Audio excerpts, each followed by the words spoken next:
Grab you a cup of coffee, or in my case for today, tea, and we're going to be talking about the Hillsdale courses that my students and I chose to teach U.S. government for 12th grade.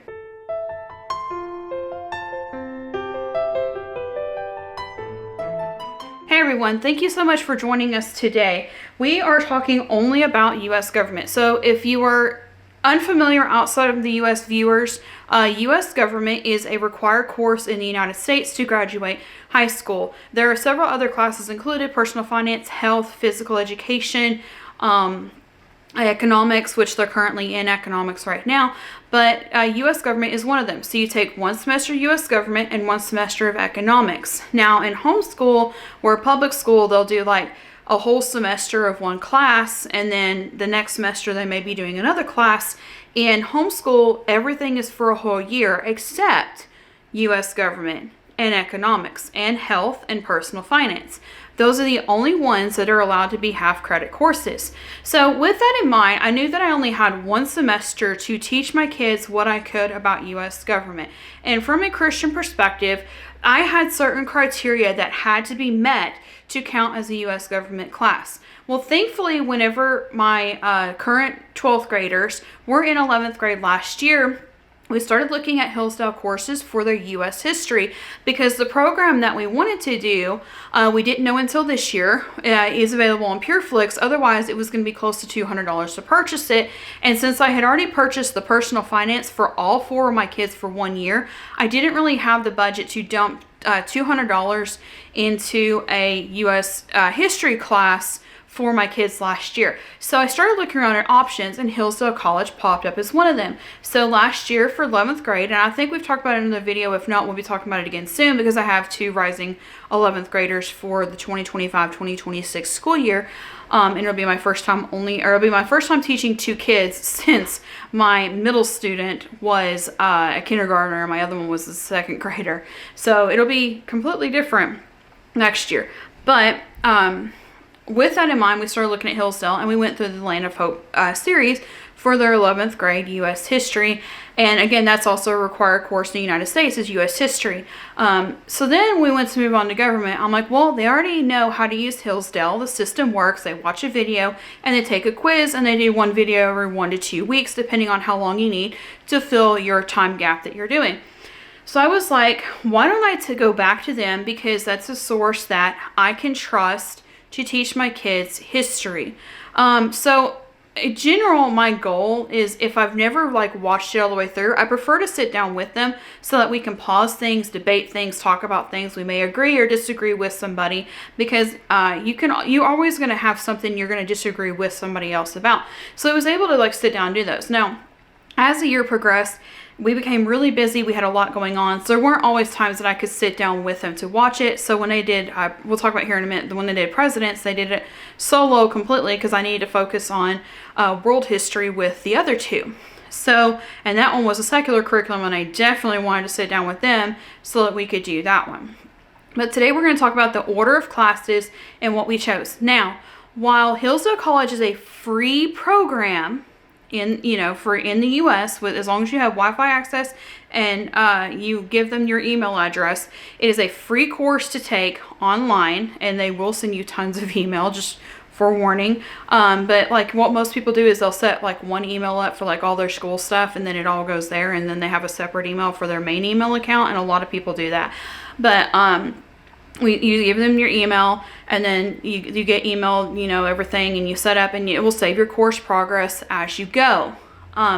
So while all that is free, if you want to support our channel, and if you want additional help on how we did this, we do sell PDFs of spreadsheets of how to organize out the classes, spread them out, and to complete them on time. And that is something that I'm selling my time of doing, and it's $5 per class that we do that. It's $5 for the U.S. history one, of how we plan that out, and then $5 and U.S. history, the world history, and then I also have a U.S. government one, and I also have an economics one. So you can either do that by giving super thanks below, or I think that was the only way I set that up, was you send a $5 super thanks, you send us an email, and then we'll email you back the PDF once we have confirmation that you've sent the super thanks, because it just makes it easier for us to just have all the money for our channel sent through YouTube right now, because like so many people with chargebacks and stuff. So that's currently where we are right now. But anyways, so for the actual classes, I will talk through it, but if you want like the breakdown of like how to do it week by week, and we only do a 3.5 week system for our kids, so that's how the whole week is set up. So the first class we did was Introduction to Constitution. And this was actually I just asked them. This was their favorite because this was a different format than any other Hillsdale online course that we have taken so far.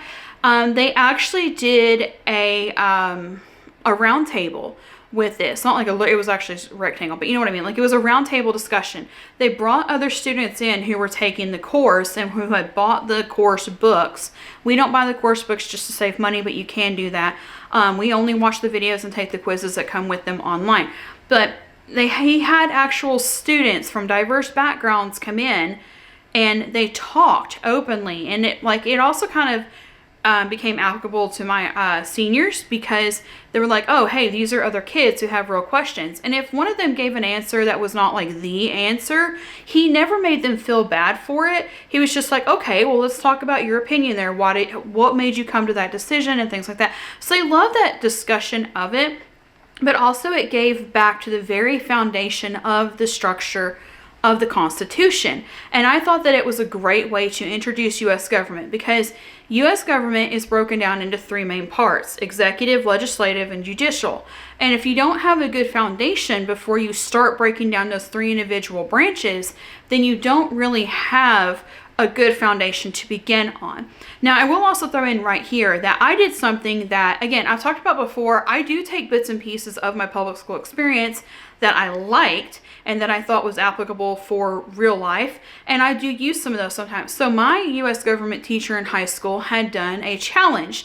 If you could pass the United States citizenship test first try with 100%, you aced the entire class. You didn't even, you had to come in for attendance, but you didn't have to do any book work the rest of the year.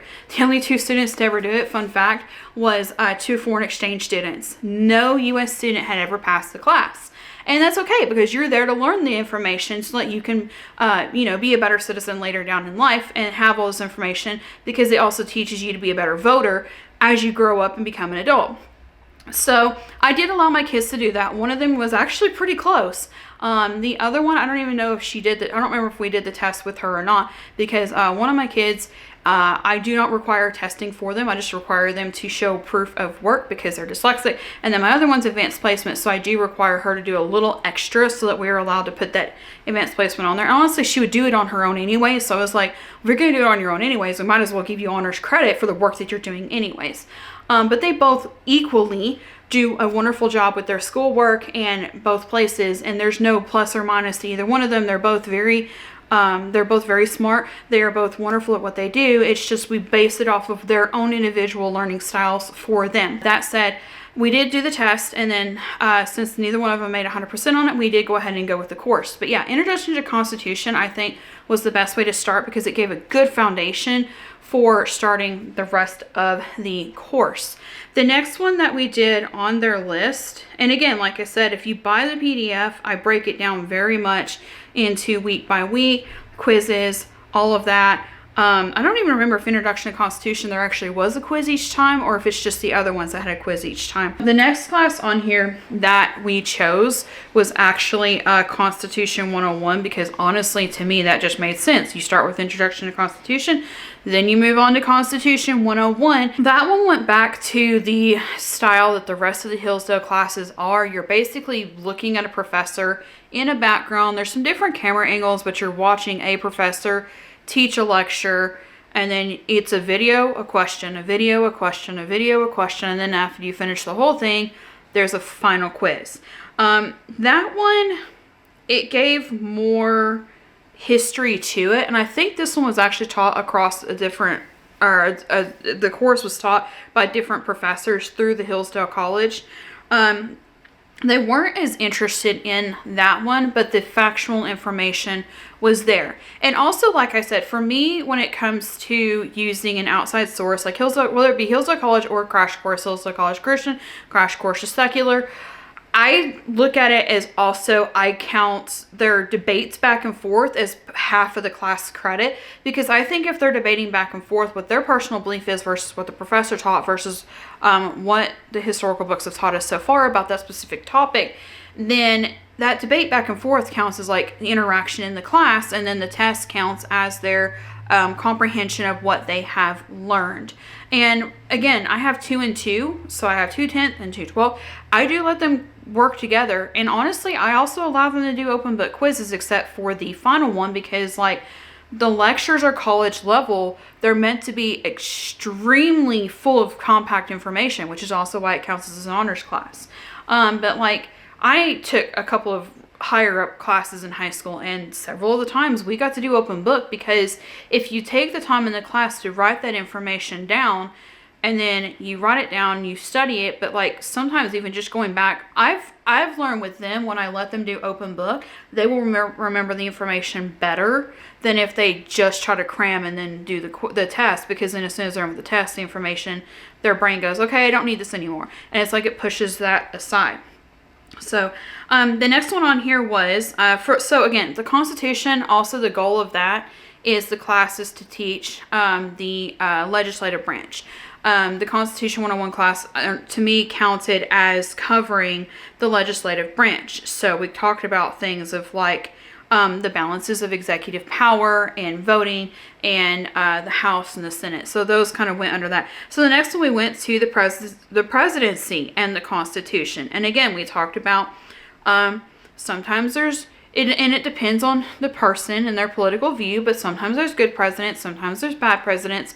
Sometimes a president makes a decision based on what they need to achieve for that time frame, but then later on, some of those decisions aren't as applicable, and maybe we need to reevaluate those decisions. And we talk about the different parties as they've gone through the years. That one was not their favorite, because one of the professors very much had a negative perspective on it. And the way I teach my kids is that you can say, okay, I do not appreciate this situation or this person, but not be bitter about it. But one of the teachers, it was almost like he was bitter about it. So he wasn't really my favorite one on there, but the rest of them seemed to do okay. And it's also like, kids go into, I think teenagers, especially with hormones and things, they sometimes have these preset suppositions of how life should be automatically, and they don't really understand that like there's a lot of checks and balances when it comes to political system and just everyday life, and sometimes they will have this biased opinion of how they think things should work. And that's why I think we should always have those age ranges of like older people and younger people working together to get the information together and discuss these things, because older people have seen long-term effects of decisions made, and younger people are just like most younger people, and I'm not necessarily saying my kids, but most younger people are more focused on like the here and now. So like, it's important to talk about these issues, and I think that's why it's a good thing to sometimes reach out to older professors to teach the younger generations. But I also don't want a professor like hardcore teaching his beliefs versus teaching what the curriculum was. So I kind of had a little bit of issue with that. And then the last one I did was I was going to do the Supreme Court one. I thought this one was going to be super fun because it went through case by case, and it was supposed to just talk about case by case and how these individual cases affected the building of the Constitution, the building of laws and rules that we have nowadays. But the one professor ended up, the first episode, made a one-off comment where he said something that 100% disagreed with something that my husband and myself both watched, and we disagreed wholeheartedly with what he said. And our goal at that point was, okay, we've always said, you know, everybody has the right to believe how they want. This is how we believe. Therefore, we don't like what he said. So we ended up scratching the rest of the course by that point, and we did not make them finish the Supreme Court. So what we did instead was we were entering into the holiday season. And again, our holiday season became super busy. In September and October, we house sat twice. November, we had a conference for the weekend before Thanksgiving. And then in December, of course, you know, Christmas and holidays and things. And then we had like a lot of Christmas parties. The kids had a parents' night out where, under supervision of youth counselors, they watched the younger children in the church, and that money goes to pay for their conference for next year. So like there was a lot going on, and our youth group works a little bit different. The ones that just graduated are still in youth group for one more year. Until they get more adjusted into adult life. And I really like that concept of like, okay, you're 18, see ya, because I think that the way that our church is doing it, it's doing more of a long-term effect on these graduated high school students. So they are going to that next year. So I think the conference does cover up to like the first 2 ages of college. And then like the conference is also set up to where you're either there with a youth counselor or you're there with your parents. We're not just dropping kids off in a big gymnasium and then, you know, people we don't know watching our kids. So this conference is set up that way. But anyways, so what we ended up doing was, busy holiday season and things, we decided to just completely scratch using the Supreme Court. And like I said, I'm not saying nobody should ever do it. I'm saying for where we were personally, there was that one issue. But like I said, there's episodes of Crash Course my kids do not do, because I wholeheartedly wholeheartedly do not agree with anything said in specific episodes, and I will remove things, and I talk to you guys about like I supplement different things instead. So like there's that with every class. Like you're not gonna 100%, like the last video, and I still have it sitting here. A couple videos ago, we talked about movies as literature, and the book is still sitting here because I keep like a tray table beside me while I'm filming, or a table near me. And we don't do all the videos in there, and they're Christian parents who wrote this book and did this and made this course. And there's movies that they do that I personally, where our family is, we don't do. So I'm not saying, oh, don't ever use Hillsdale. Oh, that course is awful. I'm just saying where we were personally, and because I didn't have the time to sit down and like talk with them about these things, I was like, you know what? We don't have the time to really just watch through, preview all of this and make sure that the entire course is ready for our kids. And again, this is a college level course, so maybe it's adjusted more for like young adults than it is for teenagers, but I just disagree with something you said. So I went on Teachers Pay Teachers, and I found a worksheet that was supposed to coincide with the website that the U.S. government was running at the time the worksheet was made, and now the website no longer exists, which is weird because the website was designed to teach kids how the judicial system works. But just safe searching on Google, because we have family links, so it gets rid of a lot of ads. They were able to just Google search the answers to it, but there are several Teacher Pay Teacher website or worksheets where you can print them off and you answer questions about the judicial system. How many judges are there? What's the qualifications? Name some specific cases and things. And it was a really well-designed worksheet. So we ended up just doing that. And then I checked it off that they finished U.S. government. And that is it. That's the things that we did, the steps that we took, and the classes that we chose for it. Again, I'm not saying don't use Hillsdale. We're going to use Hillsdale again. We love their Christmas Carol course. We love their Introduction to the Constitution. Is that one? Yeah, that was what it was called. Introduction to the Constitution. I'd love to see them do more classes like that where there's actual students with it, because I know at homeschool, like, your goal is you have your family at home and you're teaching them, and then you're not having to worry about as many bad influences. But also, like, they do have to learn to, you know, collaborate with other people their age, and I think that they adapted better with that. And some people do co-ops. We don't, just for other reasons, but we don't do co-ops. But it was nice for them to be able to, like, oh, there's actual real students that take these courses, and it was nice to be able to have like that class for it. But that's it for today's video. Thank you to all of our members for supporting this content and letting us continue making videos, and thank you to every single one of you for liking, watching, positive comments, and subscribing, and we will see you next time.